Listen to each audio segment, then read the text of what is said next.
Hello, hello! Welcome back again sa ating Sharing for Bread of God. So today, isi-share natin itong Lucas 24 verse 13 hanggang sa verse 35. Dito natin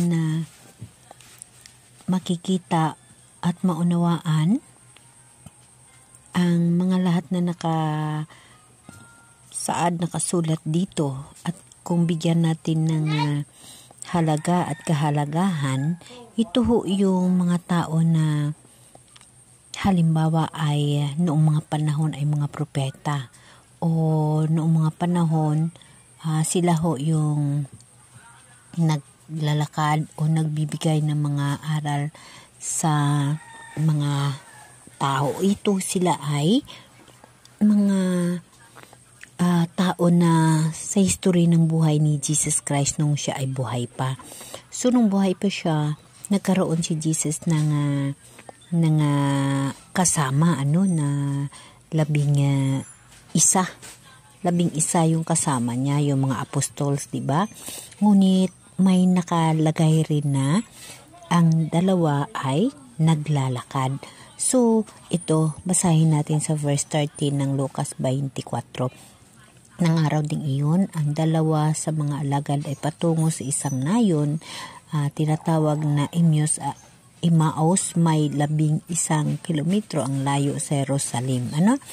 So, itong dalawa, binabasi din na itong dalawa na ito ay isa ring alagad ng mahal na Diyos, dahil dito napakita nga si Jesus sa kanila, sumabay nga si Jesus sa kanila, pinag-uusapan nila ang mga pangyayari, na habang sila ay naglalakad, nakisabay si Jesus Christ sa kanila. So, itong nakasaad dito, pag ating bigyan ng unawa, dito nakasalala yung hindi lamang sa templo tayo ay nabubuhay o na nagsasabi na nandyan si Jesus Christ, kundi marami ho siyang binigyan ng obligasyon, hindi lamang sa simbahan, hindi lamang sa mga temple, at hindi lamang sa mga kung mga ano-ano na nagbibigay aral sa mahal na Diyos. Kasi nakasaad dito na ang dalawang naglalakad. Ibig sabihin mayroon siyang binigyan ng mga obligasyon na ang mga tao ay dalawa-dalawa sa paglalakad, at mayroon din na ang 11. So, ibig sabihin yung mga tao na nagbibigay aral sa mahal na Diyos o nagbibigay ng aral ng pulong ng Diyos ay hindi lamang sa simbahan. Mayroon din na ibang part na nagbibigay ng tungkol sa pag-aral sa kay Jesus Christ, dahil na kung tutuusin, dito rin natin nakikita na yung damit ni Jesus Christ ipinaghati-hatiin nila kung saan pupunta, kung saan pupunta yung damit ni Jesus Christ. So ibig sabihin na sa mga panahon na yon, ang pulong ng mahal na Diyos ay hindi lamang sa isang temple magbibigay, marami ho, mayroong dalawa-dalawa, at mayroon din na 11. So, ibig sabihin, marami ho ang mga tao, lalo na sa ngayong panahon na hindi natin tinatawag sila na mga propeta.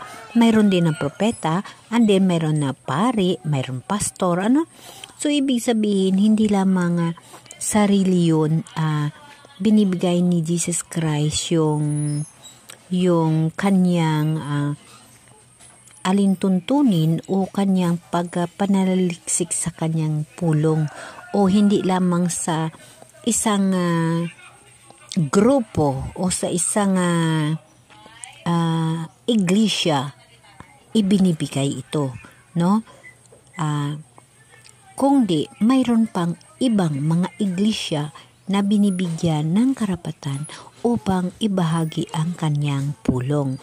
So, bilang tao na ordinaryo, guys, ito yung napag-uunawaan ko Kasi, si Jesus Christ, yung kanyang damit, pinagkahati-hati eh. So, ibig sabihin yung mga pulong ng mahal na Diyos ay iba-ibang grupo ang maghahawak.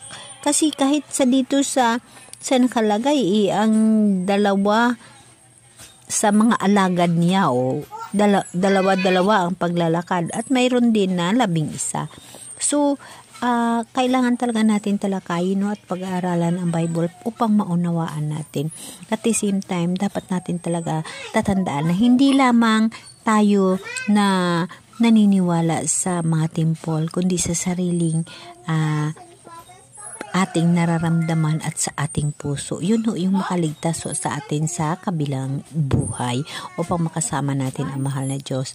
Ang mga propeta, mga pare, mga pastor, sila ho ay mga alagad na nagbibigay ng tulong para sa atin na madagdagan ang ating kaalaman, no? At lalo na sa mga tao na uhaw sa kaalaman ng mahal na Diyos. At bihira yung mga tao na mayroong ganyan na trabaho o obligasyon na mula sa Diyos. Kagaya rin ng mga unang panahon, yung mga propeta, yung mga saserdote, yung mga pari, di ba? Kanya-kanya din sila nga obligasyon para lamang ipaliwanag at ipaabot ang pulong kamahal ng Diyos. At sa ngayong panahon, ganun din ang pangyayari, no?